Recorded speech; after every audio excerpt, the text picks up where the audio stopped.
2, 1. Hello, welcome to the 11th episode of Firewood Mediacast. I'm Cole McCormack, and today I'm joined by Cy Siegert. And today we're going to be talking about Halloween 3, Season of the Witch, and some other stuff after the fact. So, really quick though, Cy, tell us a bit about yourself. Yeah, so, kind of already did this, but I'll give it a brief The camera messed over. up, but don't worry about it. Yeah. Cole and I, obviously, we're both college comrades here. Could I say where we're at? I mean, like, I don't know. Yeah, I think so. Here at Whitewater. Yeah, I made that public. It's all good. Okay. Yeah, we're good. Yeah, so, but we met through the film club here on campus, and we're just able to kind of network and, establish kind of a grounded base of rapport and whatnot to begin working on a film fest, which we have next Thursday, as of the time of recording this. So I actually, Yeah, it'll have happened the day before this is uploaded, and there will be a little kind of cool documentary about it that'll be out on the channel, my channel, November 2nd. Cy, you also have a YouTube channel. Yes. Link in the description. Yes. Go check that out. He's got some cool shit on there. So, Halloween 3, Season of the Witch. Why did you pick this movie? Well, this is an underappreciated cult classic, I think it's fair to say. I'm a huge fan of just the retro 80s vintage techno horror elements of it, and like we were talking before, the mystery, the kind of open-endedness of a lot of the things that go on, and especially towards the end, literally with how it ends. And just the idea of the anthology Halloween films being kind of set in place. And as of now, that's really the only anthology Halloween movie that's not central around Michael Myers. So it's kind of just interesting way they did that. And I'm definitly, I don't even want to call it a guilty pleasure movie at this point. I really do appreciate it for what it has to offer. And it's a good old horror movie. I agree. Yeah, and the cinematography itself is really, it's peak Halloween. I mean, and the biggest example of that, I think, is the one where it's the montage of all the kids around the U.S., specifically the one where I believe it's Phoenix, Arizona, where it's like that shot of the sunset as like the witch, they're like coming down that hill. It's like it reminds me of almost like the seventh seal, and how there's the thing of the people dancing, the dance macabre at the end. So yeah, I just think that it is so peak Halloween, and it gives such a cool feeling to it. Now, I said this, that, I'm not a big fan of Halloween, the franchise of it itself. I'm always more of a Nightmare on Elm Street, Friday the 13th, but not really Halloween. That never really caught my attention. I don't know why. It just never did. I appreciate the first one. The second one I think is pretty good. The third one I like a lot, and the Rob Zombie ones I really like, which is kind of a hot take because I know that a lot of people don't like those. You said you haven't seen them. Yeah, I do want to. I really do. And I actually, there was a while where I kind of refused to see them because of just how different it had seemed. Although now, if anything, I'm just more intrigued to watch them just because of that approach. So yeah. The new ones I like. I didn't like Halloween Kills, Halloween 2018 or whatever. I like the flip premise of she's hunting Michael. I think that's cool. I mean, the coolest part about Halloween Kills is like it ends with a song by Ghost, and I love that band. So, and then Halloween Ends, is that the new one? Yep. I still have to watch that, but I've heard mixed things about it. Yeah, I won't say anything. I've seen it. I enjoyed it. As far as like what it's done for the new trilogy, it capped off the new trilogy well. Okay. Nice. Jamie Lee Curtis, she always kills it. Yeah. Very good, so. But yeah, moving into Halloween 3, though, it was supposed to be an anthology series. They were going to do the first Halloween, that was the one with Michael Myers, and then they were kind of like, the second one, the studio wanted them to make it a sequel to Michael Myers' story, and they were like, but we want to do an anthology. They went with what the studio said because money, and then they made the third one, and it was pretty much hated. It wasn't a box office bomb, but it was nowhere near as successful as the first Halloween. And it's been kind of like the black sheep of the franchise because, then they immediately did The Curse of Michael Myers. Is that the fourth one? Yes. Yeah, it is. So, and they just kind of forget that this even happened. Yeah. I know for a while it wasn't even on like home release. It was just kind of shunned for a while. Really? So that's a shame. Yeah, Oh. and nowadays it's more well loved, I think, Yeah. and it's applauded for being different. But yeah, I think that it would have been more successful had it been Halloween 2 and not 3, which we were already kind of talking about. Yeah, but yeah. it's just Very true. it's Very frustrating that, you know, because I would have appreciated a more anthology approach. I love movies like Creepshow, and, you know, I love the show Tales from the Crypt and The Twilight Zone. So it's cool seeing different stories every time instead of just, it's a scary guy in a blue jumpsuit stabbing people, you know? Yeah. So kind of shaking stuff up, I appreciate it. Yeah. But getting into this one, I appreciate a lot. I feel like I'm saying the word appreciate a lot, but that's really the only way I can really word it. Is just. Oh, you're right. It's Yeah. just there's a lot of appreciation for this movie, in my opinion. I'll try to find a different word because it's not good to repeat stuff.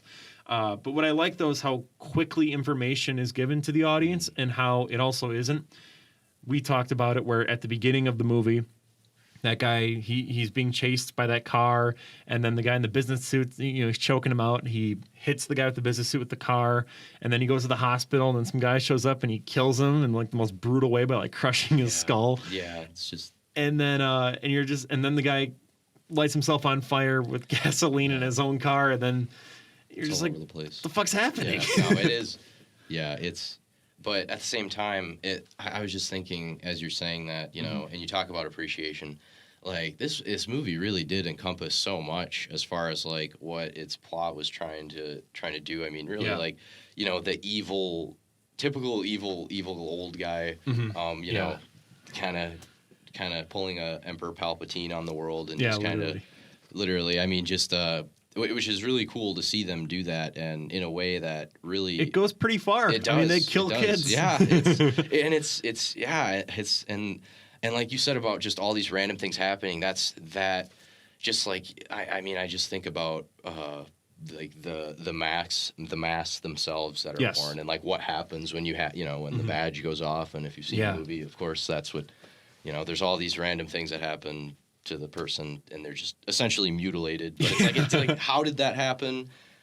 There's bugs everywhere now. Like there's snakes. It's like it's really just grotesque, it's gnarly, and it's real too. It's really just, and the practical effects too. It's so well executed. I wrote this down actually. It was Starker's death where the android rips his head off. Yeah, it's so brutal. I cringed like again watching that last night, and I've seen it like that's like one of the most just eye popping, you know, no pun intended, scenes. The other one is where the mom of the kid who the kid who was wearing the pumpkin thing, and she's kind of messing around with the thing, and then it just boom. Oh yeah. Oh, that's and then well. Right? No, that was I think that was a different person. But either way, you know what I'm talking about though, where the laser beam goes through her mouth. They're in the motel, and Dr. What's his face is doing whatever. It's with just the one. brutal, and then it just works so well. It does though, yeah, it does. It's so mysterious, and you're kind of following Tom Atkins' character the whole time, and he as well as he's a terrible person.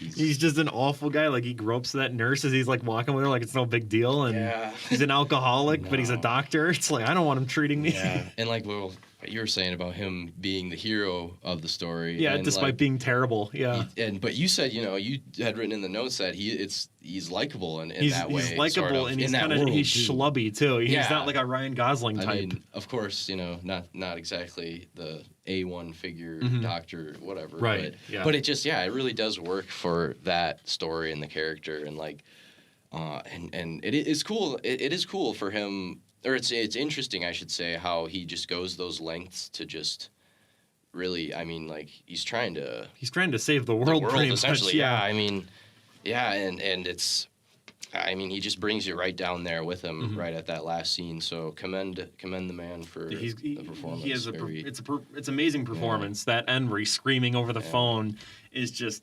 Oh, it's incredible. It sends like out into the audience, and it's a great ending too because it just kind of ends, and you're like, oh. Yeah. Fuck. Yeah. And suspenseful. It's also just a wild plot too. I mean, who would have connected like killer androids with a Celtic Stonehenge thing? Yeah, and, the Stonehenge thing. Not let alone like that's a whole. Yeah. So connecting all of that together is just insane, and there's a lot of like kind of points that start, and you're like, well, where's this going to go? And then the fact that it all somehow becomes cohesive at the end is just. shocking to me. Yeah. Well, in parts of the first few scenes where they're at like the truck stop, mechanic stop during the rain, I think now that you mention it, that gets me thinking of how they're showing like the newscast of how Stonehenge has disappeared, and you I don't do really remember. think much of yeah, it. you're just like that's very random. Yeah. I wonder where they'll go with that. But, Yeah. But then however long later and down the line, it ties up pretty relevantly. It to really everything. does, Like, yeah. Like, you don't think about it, and then it just shows up at the end. And I feel like that's kind of like, it's a really tight script in that way then, because, I haven't read the script myself, but I can assume that's in the script. If they're including a TV thing of, Stonehenges and, there's a piece missing. And I think that is really smart, because it's giving exposition, because if they didn't have that, then you'd be like, well, where the fuck did this old guy get this chunk of Stonehenge? Yeah, and like let alone the technology to like do what they did with like the witchcraft, and it makes, and it's really eerie to think about in a hyper realistic kind of way almost, because Stonehenge obviously exists. Yeah, and like tales of like witchcraft originating just like the Irish backstory. Yeah, there's a ton. There's there's a very relevant and real that's very real folklore that exists, and it's like for that to be like it really suits the whole Halloween feel. I agree again. completely. It's just the whole thing is really is a really good Halloween movie, and especially for like the 1980s and that whole time. Yeah. I think though one of my biggest gripes with it is the abundance of title cards, where it's like a scene will happen and it'll say like 6 days till Halloween, and then the next scene they'll just say 5 days. It's like, I didn't really need that because you just showed me that. And then that same scene they show the TV where it's like 5 more days till Halloween, and it's like jingle. Okay, but then what's the point of the title card? Super repetitive. Yeah, it really is. Yeah, that jingle's catchy as hell. It is. It's so annoyingly catchy. It really is. And the music in general too, I love the John Carpenter music. But I wrote down though in my notes that it's good, but it would have been great if the theme was more recurring. If there was like a theme that was more recurring and more memorable. So like the Michael Myers, like the dun dun dun dun dun dun. If it had something like that, then I think it would have stuck out a lot more. I like, because I can't think of what the theme is off the top of my head. The only reason I know is because I saw it on your one of your story posts, but the Chariot of Pumpkins, and I just downloaded that onto my my phone recently, just because it's perfect time of year to play that. But it's like, the techno, I mean, obviously it fits right in there with the 80s. I think if they would have included the 5 more days till Halloween, like that theme that they do, into like the score, into like a more tense scene, I think that could have really been cool. But either way, John Carpenter's a legend with his music. I mean, he did the Halloween theme, so I really can't. Speaks for itself. Yeah. But yeah, I love it. And I mean, I wrote that down though, that it's obnoxiously catchy. Because I mean, it plays so many times, and even the characters are like, God, this ad. And he turns the radio off. Can we switch it to something else? Like the atmosphere is fantastic though throughout the movie. You really get the feeling like, because I feel like with most horror movies that are supposed to take place around Halloween, it's like, okay, the leaves are kind of yellow. Yeah. If that makes sense. This is orange. This movie's color palette is very orange. The leaves are orange, or even turning red. We mentioned, the witch. The shot of the witch where the girl dressed up as the witch where they're going down the hill, that's orange. Rookie mistake there, but it's orange, and I feel like it feels very autumn. It has an autumn feel to it, and that it kind of captures that where a lot of other movies don't. I think the first Halloween does that well. Yeah, you mentioned the yellowish tone. 1978, it does. That's a brighter, more kind of soft. It feels like. But I totally agree. The autumn, because I remember watching it for the first time, sitting in my living room, and in our living room we have these huge windows and trees outside.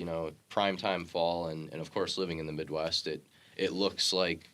The settings in the movie. It's very, which is something else I think is interesting, especially for you and I hailing from the Midwest. I mean, that was something that always struck me with the Halloween movies, was just the authenticity of like the settings of what you saw on screen, and like, and this one though, it really did it well, and I think of making it feel just as autumn as it could, and as fall, and really Midwest, because I know that they shot just the original Halloween in like California New Jersey. New Jersey. Wow. Yeah. Okay.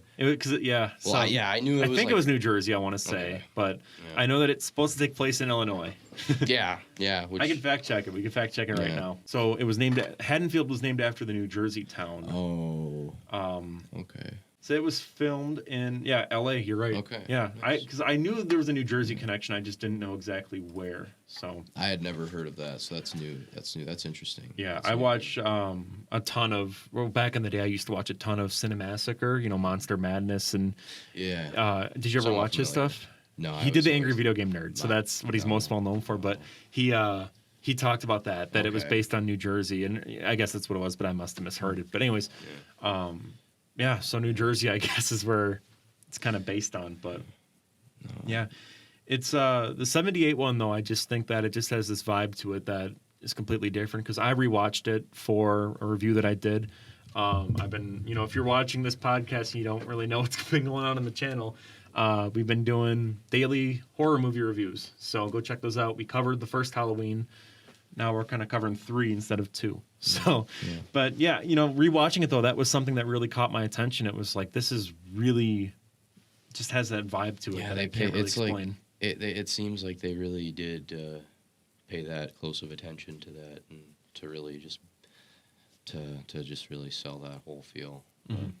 Yeah. There's some simplicity with the third one too that I appreciate with the masks because it's a skeleton and a pumpkin and a witch. Yeah, the most. It's just basic. It isn't, it isn't like Ghostface where it's like this very specific kind of design that has to be a certain way. It's just these 3 basic, like they could have done a vampire, a Frankenstein, and like a, whatever. But still, I just think it works. Yeah, and the idea of like using masks too, which is pretty. I don't know. That might be something that they kind of are trying to continue off of, like Michael Myers with his mask. And the masks look really. The pumpkin one, not so much, but like to me, the skeleton and the witch one look pretty. I mean, it's not like terrifying, but they're just very like. It's off-putting. It's like you see kids wearing that in the movie, and it's like that just doesn't look right. Yeah. It is like almost like that's what they want you to. Yeah, when Tom Atkins has the skeleton mask on, he's tied to the chair. It's like, and like his that's eyes so are like weird. bulging. It's like, that's so, kind of like, bizarre looking. It is, that's. Oh yeah, that's. Yeah. Yeah, but I don't know though. I mean, one thing that I wrote down in my list was that, or in my notes, was that it's kind of reminiscent of The Wicker Man, where it's like a normal guy just kind of wandering into a strange new place.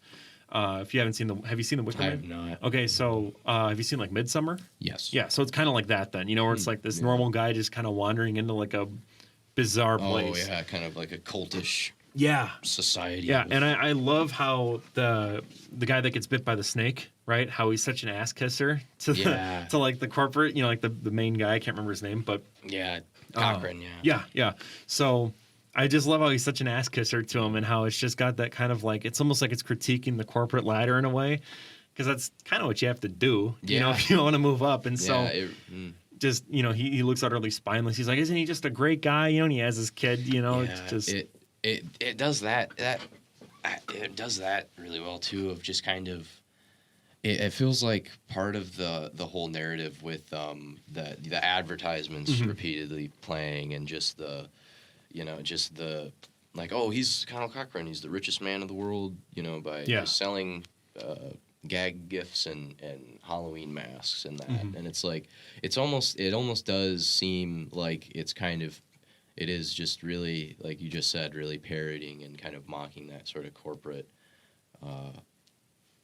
just like the corporate model. way of the model and like just trying to, just especially with Halloween being kind of not it's not a holiday like, Christmas, Easter, Thanksgiving per se.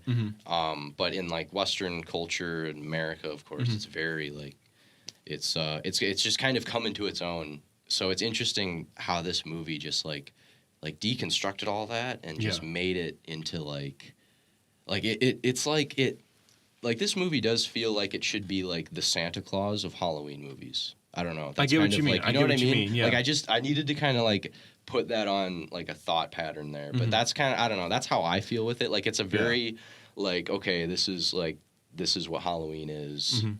But also, with the dark undertones Yeah, of all it that. feels like a critique of the corporatization of Halloween instead of it just being like, oh, set out a jack-o'-lantern, Yeah. and watch scary stuff. Now it's kind of like, okay, you have to get this specific costume and everything is. I mean, I'm even guilty of it, of pushing material out that's horror based around that time and marketing it and thinking more about that than actually celebrating the holiday itself. And and that's kind of what Valentine's Day is starting to become too, or I guess it has been for decades now, where it's like, okay, you have to buy your significant other this box of chocolates and get them these specific flowers, and same with Christmas.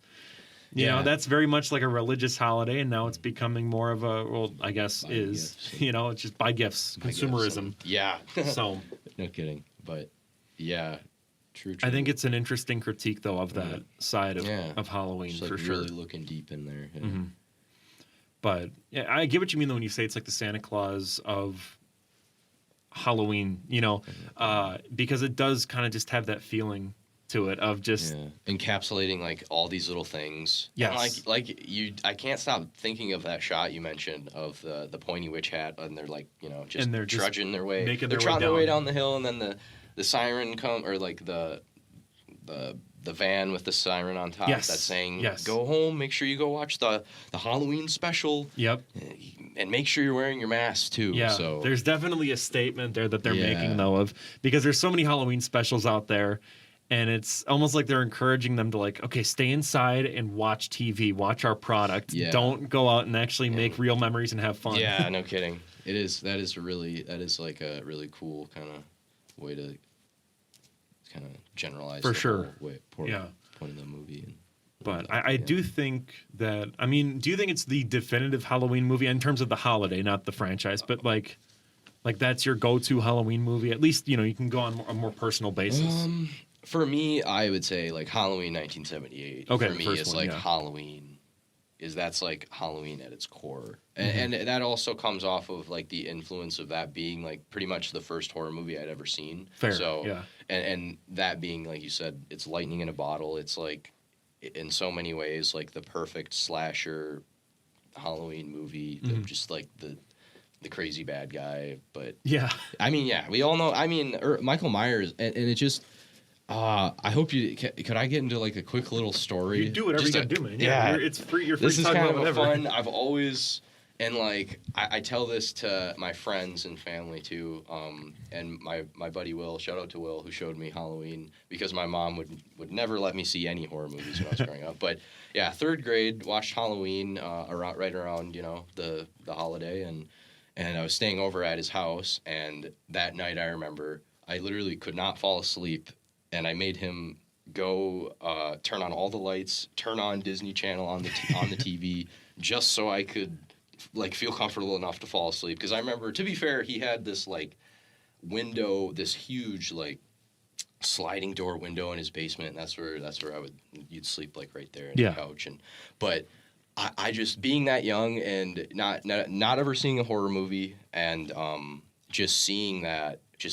I mean, Michael Myers was real to me. He was like, just like, it really kind of put that idea of evil out there.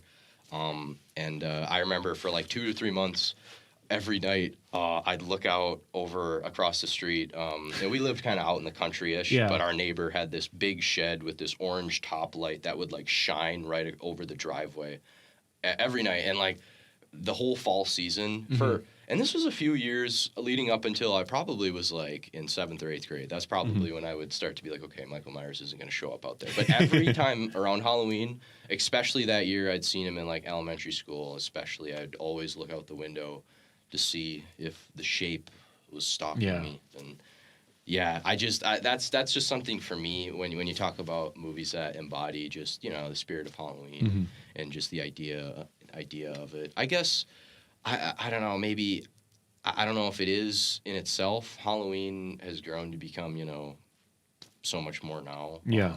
But I mean, if you especially after kind of the thorough discussion about Halloween 3 Season of the Witch, I mean, maybe that one would be kind of a more definitive one for me per se, I guess. Like growing up, or if like, per se, like, or for example, hypothetically, down the line, if I were to have kids, this would be like the Halloween movie that I would be like, hey, this is a staple Halloween retro horror movie. You should watch this. Right. So yeah. that's probably where I'm at with it. I get that. Yeah. Going back to the Michael Myers thing, I think that last scene of the movie where she looks down, or it's Donald Pleasance. And Donald Pleasance looks down, and there's like that. That he's not there. And then it just shows like the different rooms of the house as like the theme plays. It's so fucking perfect because you don't know if he's gonna be there. I got goosebumps right now just thinking about it. Just describing it. But it's such a perfect ending. It is. It's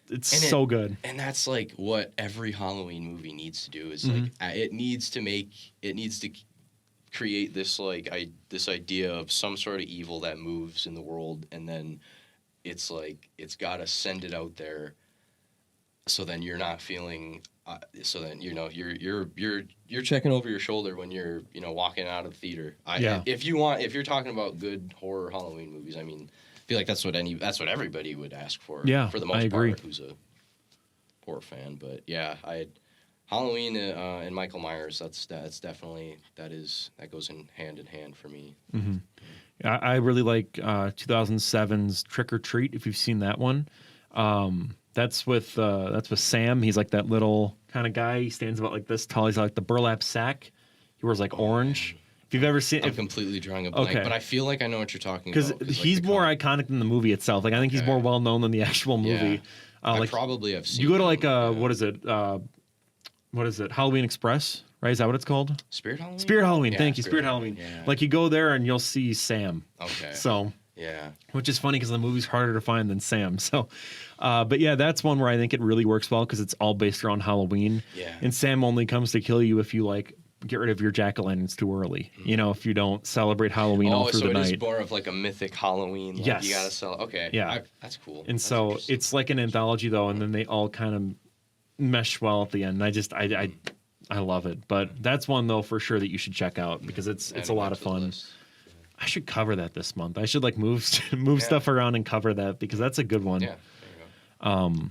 But because I know that. So let's see. This is coming out on the 28th. I have no clue what review is going to be out, but I know for a fact though that I will have covered. I believe.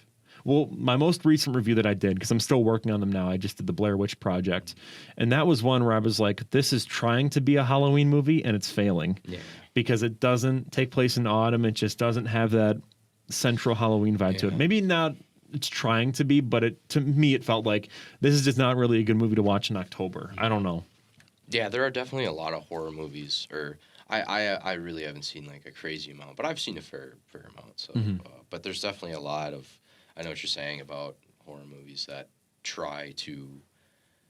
Maybe they don't try to kind of sell the Halloween aesthetic, but they just don't sell the Halloween aesthetic, and it's just like, oh, this could have happened any time in the year. It is interesting how there is like that Halloween aesthetic behind certain movies, and even some, and of course, obviously, when the holiday is being celebrated and like it's a part of like the plot and the story, but like there are a good handful of movies out there that are horror movies that aren't probably or aren't necessarily based like directly on Halloween. And they're still very like October, Halloween, fall-esque. Yeah. I'm trying to think which ones specifically, but I couldn't name any right now. But like they're out there. So. Yeah, for sure. I don't know though. I just think it's interesting though to be like this is a Halloween movie, and this is just a horror movie, and to kind of combine the two, I think is a neat little combination. Like, and obviously a horror movie doesn't have to be based around Halloween. Obviously, I mean, I love It Follows. If you've seen that one, It Follows is fantastic, and it kind of has like a John Carpenter feel to it as well. So, yeah. So this is kind of getting back to it. I actually have a question that a viewer asked, and this was on my review of The Exorcist. Now, obviously, I don't think his intention was for me to bring it up on a podcast, but I think nonetheless it is still a good question. So shout out to Matt Walker for asking this, saying, quote, "Okay, Mr. Firewood Media, what is the scariest movie ever? For me, it is The Exorcist, The Wailing, and Hereditary in that order." So first off, do you think that The Exorcist is the scariest movie of all time? Because that was kind of in reference to what it was. And if you haven't even seen it, then that's I've seen. Okay, The okay. Exorcist, yeah, I haven't seen The Wailing, and I have seen Hereditary too. So, but The Exorcist, it didn't. It was just it fascinated me a bit more. okay. And the practical, I don't know. I'm always there for like 1980s, Yeah. 1970s practical effects. So that was nice to see. Yeah, I think I've only seen it like once. Okay. So can't really touch base too much more on that. And then I haven't seen The Wailing, but Hereditary, that actually, yeah, that's one I saw more recently. And that's I just said that I just told a buddy of mine that's probably right now that's standing as like the most demented film I have seen to date, probably. But yeah, I don't know. I couldn't really affirm that those rankings. Hereditary, that's definitely up there for me. I mean, that literally is like probably number one for me. So that's where I'm at there. Answer that question. Yeah. I'll kind of restate what I said in my review, just that I think it's scary, but I also think it's more or less distressing than scary. Seeing that little girl go from, Linda Blair, just normal 14-year-old girl into this monster, I think is just terrifying and horrifying It's just... to watch. And it's very just distressing, And that was kind of my main point throughout that review, was just like, it's not really scary, but it's very much distressing. And then I haven't seen The Wailing, but I've seen Hereditary, and I like Hereditary, and I don't think it's all that scary. I think it's more kind of just slow burn, kind of eerie. There are a few moments that kind of freak me out, like the shot of, I guess, spoilers for Hereditary, of the sister, where her head is like on the ground. Oh yeah, and it's like rotting. There's like ants in there. It's like that, yeah. And then the shot of the mom, Toni Collette, where she's like in the corner. Yeah. And he's like looking around.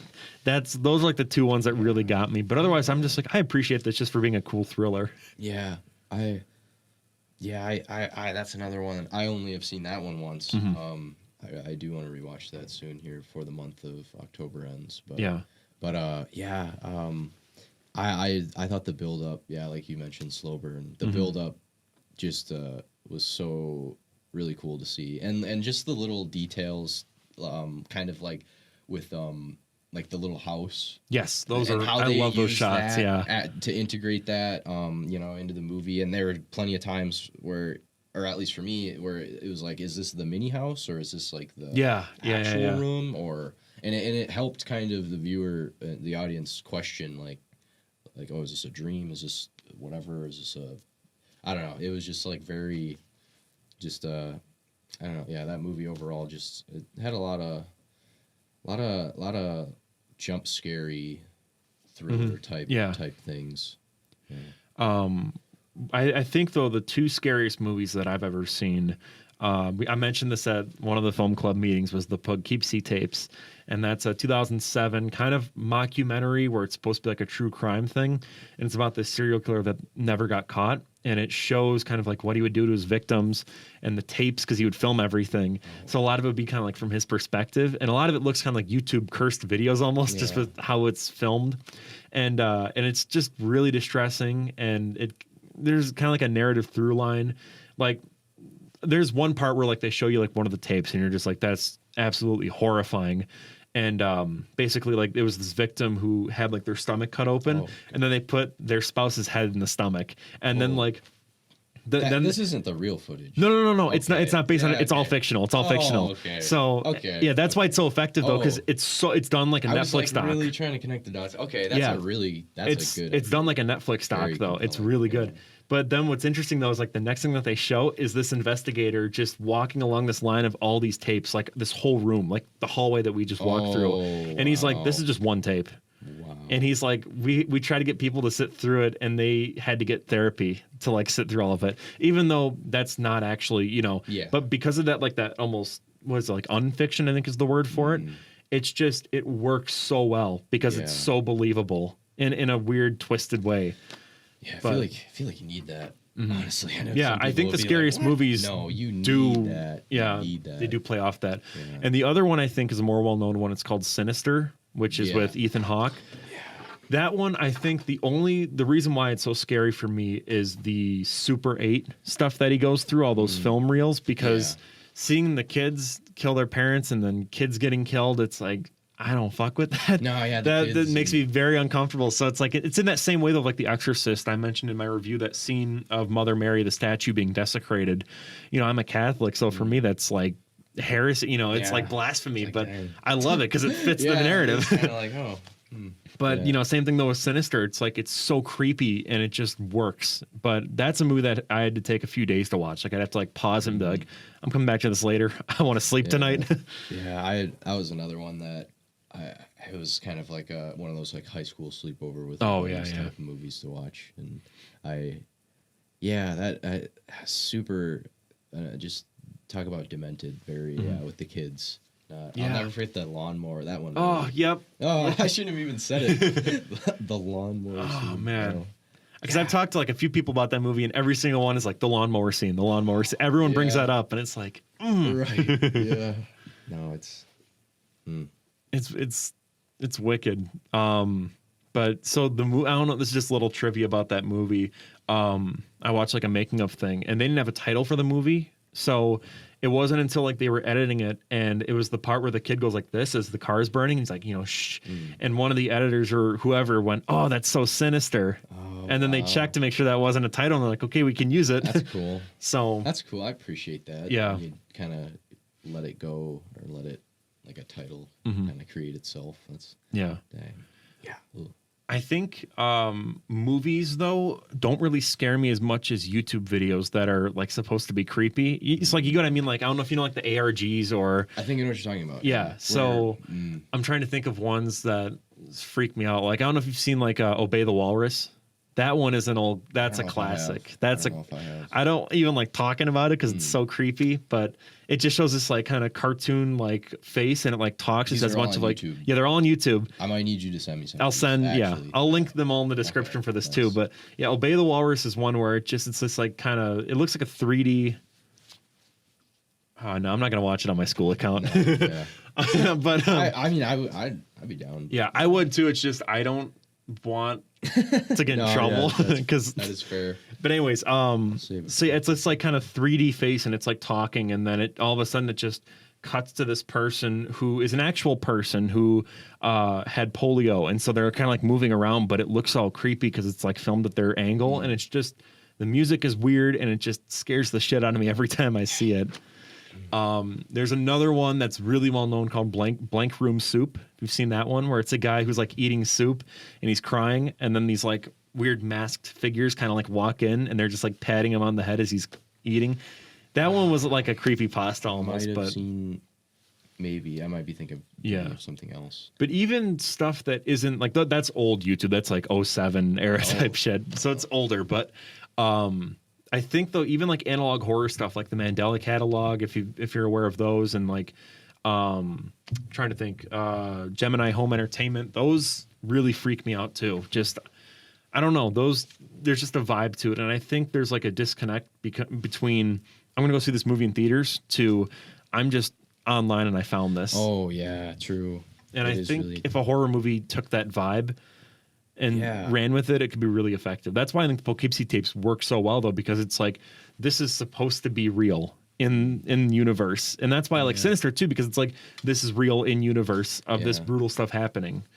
I don't know, maybe that's just me having a specific fear. But that is like, because that is kind of a niche thing. Like, I think of, I don't know if this is, I mean, probably of the same sort of like genre or whatever of YouTube videos you're talking about, but like the "Don't Hug Me, I'm Scared." I fucking love "Don't Hug Me, I'm Scared." Yeah, like same thing though. Same thing. And it's like, like if you could somehow be able to take like elements of that kind of just freaky, just not. I don't even. So many words. Yeah, just that type of. I don't know if you could. Is it horror? It is. I think so. Like absolutely. Yeah. Yeah, that type of. Have you seen the new show, Don't Hug Me, I'm Scared? No, they have a show. Yeah, they did. Yeah, so the pilot is out on YouTube right now, or it's not. It's like episode 1, and I don't think it's as good as the YouTube series, but it has a much higher budget, and it works really, really well. The one that I saw was them getting a job, and that's interesting. they go to like the workplace, and it's messed up. Yeah. Like some of the shit that they show, because it's all about like just wasting your life away in a corporate position that you don't want. Yeah. And they're like, we do bits and pieces, and then they have like a thing come through, and then it like crushes it into a different bit, and then it just goes in like an endless loop. Oh man. And he's like, but what's the point? He's like, I don't know, we just do what we're told. Yeah. But it's a really well made show. I don't think the songs are as catchy as the YouTube ones, but it's still really well made though. I like it. I have to watch the rest though. That is like something to be appreciated. And I feel like we are living through that time, and we'll be able to like grow to an age where we'll be able to say like, oh yeah, those types of YouTube videos, and like the way that like transformed just, I mean, media. Yeah. You know, because we're still amongst this whole discourse of content. Like, streaming and all that. Very much the Wild West. Yeah. Still, I mean, I'd argue it's kind of moving away from that, but you know, it's hard to kind of make weird stuff that can just show up in people's recommended now, because it's very algorithm based. But like back in the day, I mean, the first one was like Alan Tutorial, if you know about that one, where it was this guy who was just like, I'm going to show you how to do this. And then, but they were like only a few seconds long. And then gradually like he gets kidnapped, and then he's like covered in blood, and he's like forced to like do all this weird shit. And then he's a character. He's like a character, but it's all from his perspective that it's like a YouTube series. And people just saw that because they'd Google like how to do it, like how to crush a soda can, you know? Yeah. And then they'd find that video and they'd be like, what the fuck am I watching? I'm thinking of How To Basic right now. Oh, I love How To Basic. Yeah. It's like How To Basic, but cursed, basically. Wow. It's a really good show. Man. Yeah, there is like this certain energy that comes from like those types of online or just like YouTube videos. Yeah. Like, I mean, I guess it shouldn't be marketed in a way that's like able to. I guess we talk about kind of corporate. Yes. Film. Yeah. Like it should be done in a way that's like kind of it is authentic and actually means something. But well, I don't know. Hopefully, they can eventually find a way to do that. Yeah, to a larger scale so that more people can appreciate it. I think Adult Swim is doing that very well. Some of their stuff. I don't know if you've seen Too Many Cooks. I actually just watched that this morning. That one's really good. This House Has People in It. Unedited footage of a bear. There are these really good like 15-minute long horror shorts that they would air at like 4 a.m. Like they'd list it in like the channel listing as like infomercial, and then it'd just be some creepy fucking short film. And I think though that Adult Swim is really handling that well, because they find these guys from YouTube and then they go, here, what do you want us to do? Yeah. So love to see it. Yeah. So that we kind of answered your question there, Mr. Matt Walker. Yeah, Mr. Matt Walker. So now the next question is, what projects are we currently working on? You can go first. Talk about whatever you're working on at the moment. This kind of steers off of the road of corporate yeah, because now we're just doing whatever, sticking it to the man. Yeah. But I just finished up, and I told you this as we were walking in. I just finished editing Businessman, in parentheses Businessman. My roommate Wes Erickson, starring in that, making his short film debut. He really did a good job. It's more of a, it's kind of. There's no dialogue. It's a shorter piece, but essentially what we did was we just filmed here in town over the course of like a week. I mean, we only went out a few times, but weather was good, and we were able to get what we needed. And I mean, you and I know, with how this time of year is and the busyness and everything. We had a fucking tornado like a week ago. Yeah. I didn't even think about that. I mean, it just happens, and then you just forget about it. Yeah, here we are. But yeah, so that's thankfully that's done, and I'm really happy with how that turned out. And I'm, I don't know, I'm kind of excited for people to see it. That's what I'm going to be doing.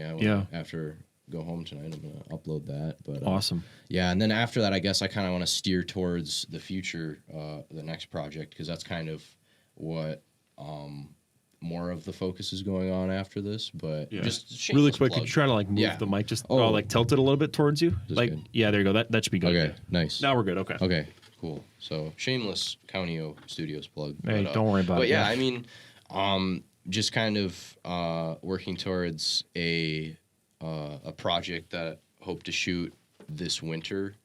I've been in contacts with a good friend of mine has his own freelance production company, and we'd like to.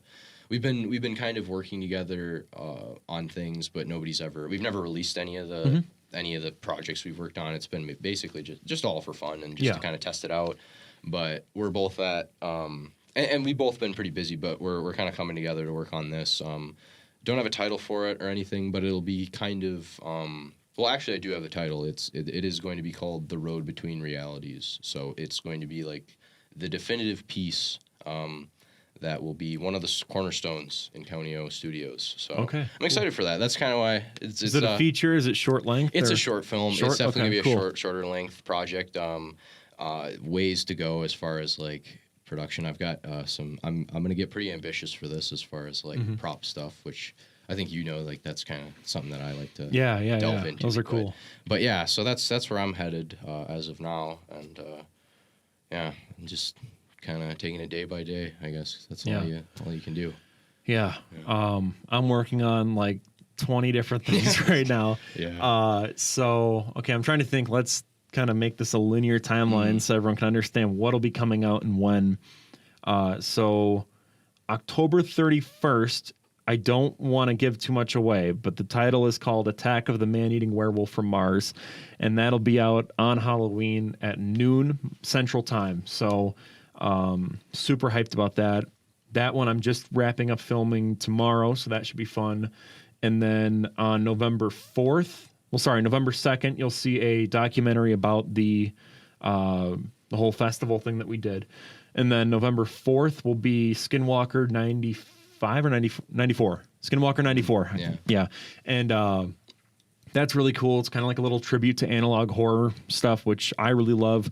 I ran it through a VHS filter. Me and my brother shot it. It's really cool. I'm so proud of it. It genuinely scared me. I'm not even doing like a marketing bit here. There's like a bit at the beginning that just freaks me the fuck out every time.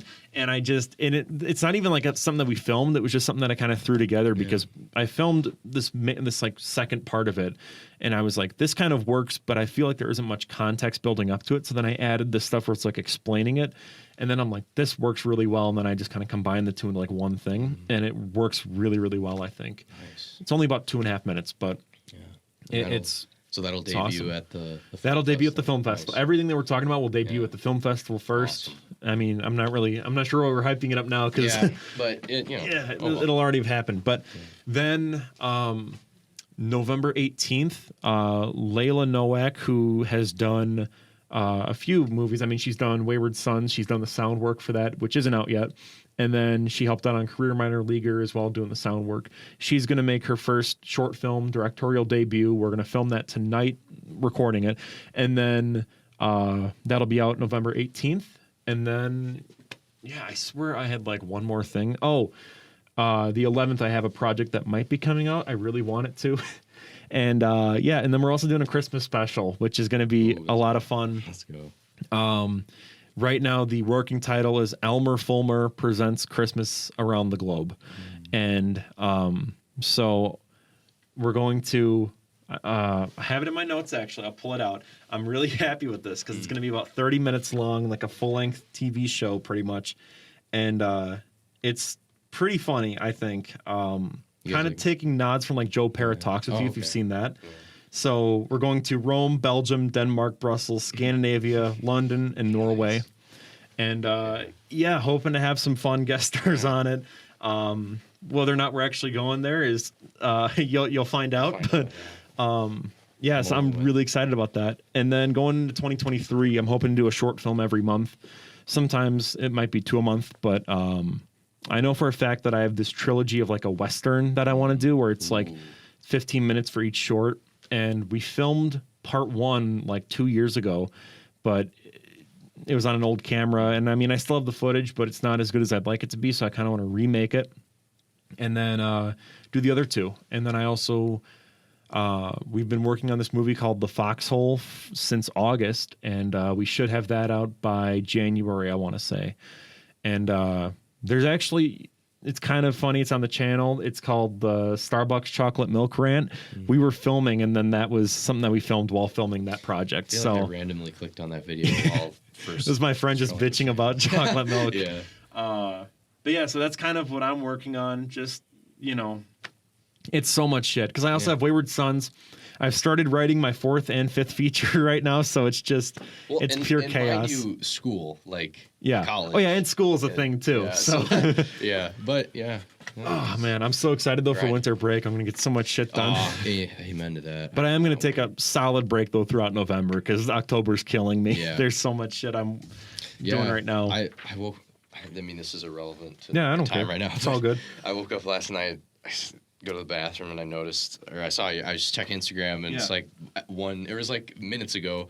Your story. It's like video uploaded or this video review. Yeah. And I'm like, geez, man, the grind. It's real.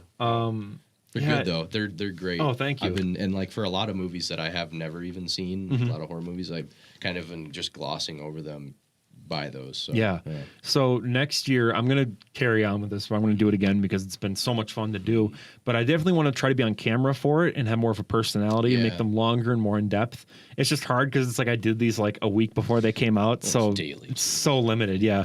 But I really want to either do like lesser known movies for next year, or I want to do giant monster movies and only Japanese. So Godzilla, just even Toho stuff in general, like H-Man, or War of the Gargantuas, where not a lot of people really know about them, and it'd be cool to kind of expand on that and get some more eyes on it. Some love. Yeah, but I need to go, and I've told you this before. I need to delve into the OG Godzilla movies. Yeah, well, they're on HBO Max right now, so and it's Criterion, so it's like 4K restorations. It's really good. Nice. The only thing I don't like about the Criterion ones is that it's only subtitled for some of them, so there's no dubbing, which I think dubbing adds to the experience. Yeah. I know a lot of people are like, "Oh, dubbing's bad," which I agree for the most part. If it's like something like The Wailing, I'm not going to watch that dubbed. I'm going to watch that subbed. Yeah. But with Godzilla, it's like you don't really have to watch it. It's pretty. The images will direct what's happening. It's giant monsters fighting. Yeah. So, just tons of projects in the works.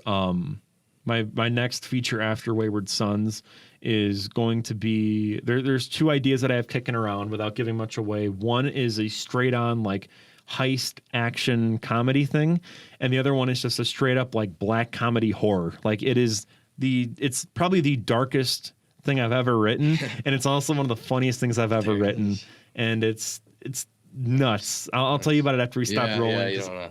Like there's like stuff I wrote down in screenwriting class, and I'm like giggling to myself. I'm like, this is so fucked up. Oh man. But I'm really proud of what I've written so far, and I'll tell you about that. But next question is, what music are we currently listening to? Could be new albums, could be whatever, just even stuff we just enjoy. Fantastic question. You go first, of course. Okay. Wait, can I guess? Because of your shirt, is it Playboy Cardi? I mean, honestly, not really. I mean, I'm always listening to some Cardi, but Uzi just dropped a single. I mean, it's pretty crazy. I try to. My range in music is. I mean, everybody says this, so I don't even want to say it. I'm not even gonna say it. I'm not gonna say it. But Uzi, Cardi rotation. Lots of Kanye, which could be debatable right now. Yeah, I know. Yeah, but no, lots of that. And then some Limp Bizkit and Korn. Okay, yeah. And then I've been walking to class listening to John Carpenter Halloween. Just like I just downloaded just the whole 1978 movie album and just kind of that's an ambiance. Just as I'm walking to class, just kind of just gets me through my day. Yeah. But that's kind of where I'm at. Yeah. Right now, I mean, I love Ghost. Ghost is like my go-to band right now. Best way to describe it, it's ABBA meets Black Sabbath. I mean, it's so much fun to listen to. They just released a new album earlier this year. It's called Impera. I saw them live in February and they kicked fucking ass. They were so good. But yeah, besides them, a lot of Pop Smoke. I love listening to drill in autumn. I don't know what it is. It's just, I love drill beats. Just motivates you. It's so nice. It's a drive. It is, yeah. Some James Taylor as well, which is like polar opposite of drill. But I don't know. Man, I'm trying to think. Let me just pull up my on repeat, and I can just kind of list off shit that I've been listening to. Because it's all over the board right now. Yeah, I feel that. I'm just trying to think of an album. Yeah. Well, I was just listening to the Allman Brothers driving here, so it's kind of all over the place. Oh, So one band I've been listening to lately, they're called Heaven's Magic, and they're not okay. I know it sounds like they're like a worship band, but they're not. No. So they are actually part of a cult, and the cult, it's like, this is legit. Like, this isn't like a bit. No, yeah. And it's called Family International SOS, and they're a Japanese cult. They've done a lot of messed up stuff, so I'm not endorsing what they've done by any means. But the music is really fucking good. Okay. And it's from like the 80s. And so it sounds kind of like Rush mixed with like Aha, right? So they have this song that I recommend. It's called Kathy Don't Go. And the lyrics of the song talk about why you shouldn't go to the supermarket because they use laser scanners, and that's the sign of the devil. It's the most schizo shit ever, and I fucking love it because it's so out there, you know. But it's also just a good song too. It's catchy as all hell. But yeah, Heaven's Magic is a solid band, I think, even though there's like barely anything on them, just because it's a cult. But yeah, I don't know. Rob Zombie, I've been listening to some of him lately. I don't know. Monkey Brain right now is just like, I just want to listen to good hooks and heavy shit. That's all I'm like in the mood for right now. Yeah, it's just dependent on the time of day. It's like morning, some a bit more upbeat, getting me through whatever. Midday, walking to class, Michael Myers, John Carpenter. Yeah. And then at night, I'm playing just some, honestly, lo-fi too. I mean, like, you know, when you study. So, but yeah. Yeah, I've been listening to some Vampire Weekend lately because I work at the radio station and I play music all the time. And I swear to God, like Vampire Weekend plays every time during my shift. And I'm like, I mean, this is cool. Like, they have one song that I love. It's called The Kids Don't Stand a Chance. And it sounds like the Police. And which is cool because I love the Police. So it's just, it's like a really cool vibe to it. I'm going to go see, so for concerts, I don't know if you're going to any concerts, but I'm going to go see Skeggs. They're this Australian band. They're awesome. They're like, they make like the best songs ever. It's like the most upbeat shit possible, but they're kind of punk too.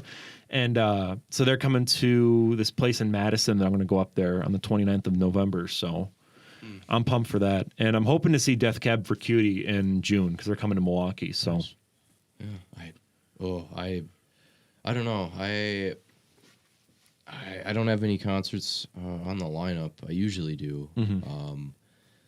Yes, I just got back, or we didn't just get back, but I guess we went to a Pierre Warren concert. I saw you make a video about that. Yeah, I made a little video tribute. He's arguably one of my favorite rappers. Sometimes I want to say he is my favorite rapper, but that album, he just dropped an album which was really good, and his music is I feel like is going to kind of be something that kind of takes over parts of the rap scene. He's been a producer forever, right? Yeah, it's crazy because like he can produce, and he's produced a lot of like the biggest songs. I mean, like Magnolia. I mean, like Gummo 6ix9ine, which did crazy numbers, and like a lot of people don't know about that, but he's really he's worked with Kanye a lot, right? What's that? A lot of Kanye stuff I think he's worked on, right? Yeah. So I think Pablo era, I think he did a ton of stuff. Yeah. So a lot of Pierre Bourne too. I should have mentioned him outright, but I went to a show of his in Chicago, and that was a good time. Got a video up on my channel, kind of vlogging it, but that was fun. But I would like to go to. I've never. I shouldn't say never, but I have been to a few rock concerts, but nothing big enough to be like, oh, this is like an actual rock band, like a venue. But man, after watching that Woodstock 1999 documentary, that's kind of what got me back into like Korn and Limp Bizkit was that. So it's made me want to. I now have to go to heavy metal. Or a few of those concerts. I gotta check that off the list before. I don't know. It would be nice this year, but we'll see. See who's coming to the area. In 2019, right before the pandemic hit, me and my girlfriend, we saw King Gizzard and the Lizard Wizard, and they were fucking awesome. They were just coming off their Infest the Rat's Nest tour, so it was like metal. I mean, they do all these different genres, but they just came off that tour, and so it was all just this heavy shit, and it was just constant moshing, like nonstop. Man. It was so much fun. You said you went with your girlfriend? Were you guys both down in the pit? Or? Yeah, we were in the pit. Wow. It was fun. Yeah, that's awesome.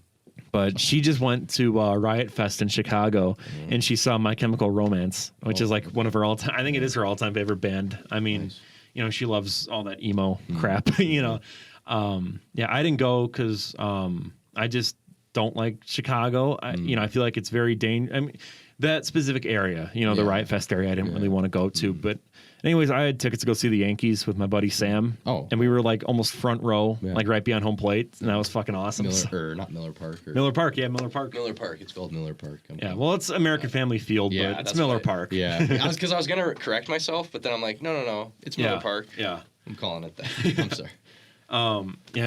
Dude, quarantine, this is kind of completely off topic, but No, I'm just thinking about how quarantine has got me into sports again. Yeah. Because that was something where I was like, I don't like sports, I'm dumb. And then I'm like, I started playing MVP Baseball 2005 on my PS2, and I'm like, this is fucking fun. Yeah. Right? That's right. So, and then I started rooting for my Bengals again, and they sucked. Yeah, I see that. Yeah, so you get the... Yeah, I swear to God, I'm always wearing this hat, like, constantly, but... Yeah, they made the Super Bowl last year and they lost, but I hate getting called a bandwagon fan. I got called that a few times. Like I was at Buffalo Wild Wings and someone was like, "Oh, bandwagon." It's like, and then I have a picture on my phone of me in 9th grade dressed up as their quarterback, Carson Palmer. So I'm not a bandwagon fan. Yeah, it's bizarre because I was never really a Packers fan. So that's all. I'm happy to hear that. I don't know if I've told you, but I'm a Bear fan. Oh, okay, yeah. It's a lot of people. I mean, it's just an assumption. You live in Wisconsin. It's like, oh, you like the Packers? It's like actually. No. Well, you guys had my boy Andy Dalton for a while. Yeah. He kind of did some things. He's fallen off. But, he did. Yeah, he really did. It's unfortunate, but at least he's doing really good with the Saints now, so that's good. Is he? Because I think their quarterback is hurt, so he's been kind of carrying them. But I mean, they almost beat my Bengals. It was a close game. So the Bengals are pretty good this year, though. They're okay. Their play calling sucks. Who's leading that division? Because I think they're all tied right now, except for the Steelers. Poor Steelers. But my best friend Nate. Shout out Nate. The Steelers. He's really in a slump right now. Steelers situation and TJ Watt getting hurt. Yeah, that sucks. That was a good game. That first game. I mean, with the Bengals played the Steelers, and that was just a brutal game. I mean, and they made it to overtime. But it just sucks though, because I mean, we're in Wisconsin, so I don't really get to see those games a lot. And I was hoping, because there's a game happening my birthday Sunday, so I was going to go Sunday and go see them at Paul Brown Stadium, and I'm like, I don't want to be driving back Monday and have to deal with getting that festival shit done. So yeah, no kidding. Yeah, this Sunday, your birthday. Yeah, this Sunday. Exciting week. Yeah, I know, it's insane. Happy early birthday. Oh, thank you. Thank you. Yeah, but it's I mean, if again this will be out before. Yeah, 28th it should be out. So, but all right, we got. Oh wow. 2 more questions. Actually, one of them is a question. The other one is more just a thing that I'm going to end with. But nice. So what movies have we been watching? Any new shit? Ooh. Any old shit? Anything? Well, I did go see Halloween Ends last week with a buddy of mine, and we enjoyed it. Like I said before, it did that trilogy justice. Halloween Kills, we kind of mentioned briefly. That was I kind of just felt like it was filler. It literally was just a Michael Myers killing. I mean, Evil dies tonight. We're gonna say it 18,000 times throughout the whole movie. Yeah, right. Yeah, but they did some cool things in this new one that I think are gonna age pretty well, and they hit some. They picked apart some interesting like cliche stereotypes that you find just in our day to day. But they put it in that Haddonfield setting and made sense of it, and it all just felt really relevant and tied in nicely, and it did lack, and like this isn't really a spoiler, but it lacked Michael Myers, but at the same time it didn't. Yeah, that's all I'm gonna say. Did you see the new? I know what happens. Okay. So okay, yeah. Yeah, I get what you mean though. Yeah. So that's that, and then I want to go see Black Adam. Okay. Maybe tonight or tomorrow. But all right. I'm and this is, I don't know, this is kind of a spoiler, but it's not a spoiler. I'm a Superman geek. So I heard that he's going to be in it. Yeah. So that's like probably the only reason I'm going to be spending money on a ticket. But I don't know. I hope it's a step in the right direction for DC and the DCEU, but we'll see. I just got HBO Max, so I've been on the Turner Classic Movie Hub just like nonstop. I watched The Fly, the 50s one, which I've never seen before. War of the Gargantuas, which I've never seen before, even though that's like an iconic Toho giant monster movie. And I watched pretty much like every episode of South Park. I had it like on loop, and I fucking love that show so much. Yes. Yeah, no, I love HBO Max. I'm like shocked at how good it is. It is, and I mean, it might not even be. Well, it'll be around, but I guess it might. I mean, you might have heard the reports of Universal buying them out. I had no clue. Going out. I don't know. It's just, but I hear all this news and it's all over Instagram. But I think they might be switching up they might be like not canceling HBO Max, but just making it into like something else, like with Universe. I don't know. It's weird. Okay. I don't know. That's weird. The Last of Us looks promising. I like, what is his name? Pedro Pascal. Pedro Pascal. Yeah, thank you. Yeah, yes. Yeah, I'm excited for that. That's HBO. A cool casting choice, I think. Gotta watch that. Yeah. But yeah, there's still a lot of stuff on there that I haven't seen yet that I'm waiting to watch. Like, there's a ton of Criterion stuff, so I really want to watch like Seven Samurai. There's a ton of different like samurai stuff on there that I just really want to get into. Because that's kind of a phase that I want to get into, like the Kurosawa. Yeah. I really want to like really get into those. I guess I also did. I didn't really watch these movies, but the past few days doing homework in the background, I had like Frankenstein, Dracula. I love those. Yeah. I watched The Invisible Man, all those for the first time. So that was cool. Suffice to say, I've been watching nothing but horror movies because of my reviews. So yeah, it's just been constant. But it's got to make this month just so. I feel pretty immersed. Yeah, there's working on this. There's a lot of like. It's fun. When I first started, I'm like, wow, this is amazing. And then I was like really feeling it. And now I'm just like, you can even kind of hear it in my voice, which like, I'm like, I sound tired in like the most recent ones. I'm like, oh my God. And then I'm like editing and I'm like, why do I sound so tired? Yeah. But no, it's daily uploads are a lot. Yeah. So no, you're killing it though too. Because you never want to sacrifice the, just putting out content, but it's like, what you're doing is good.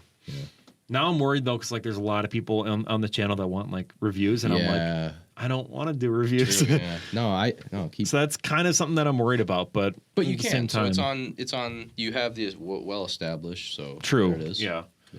But and speaking of people coming to the channel, I just want to say I wrote this down in my notes so that I wouldn't forget, even though it's kind of hard not to. Thank you so much, everyone, for 100 subscribers. I believe we're at 138 when I last checked, so that is awesome. But we were at like 90 or whatever at the start of October, so it's been skyrocketing. But awesome. Yeah. So thank you so much, everyone, for the support. This has been Firewood Mediacast, episode 11.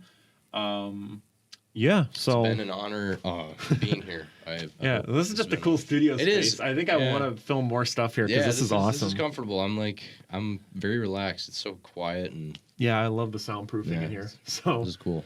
But no, awesome. Okay, cool.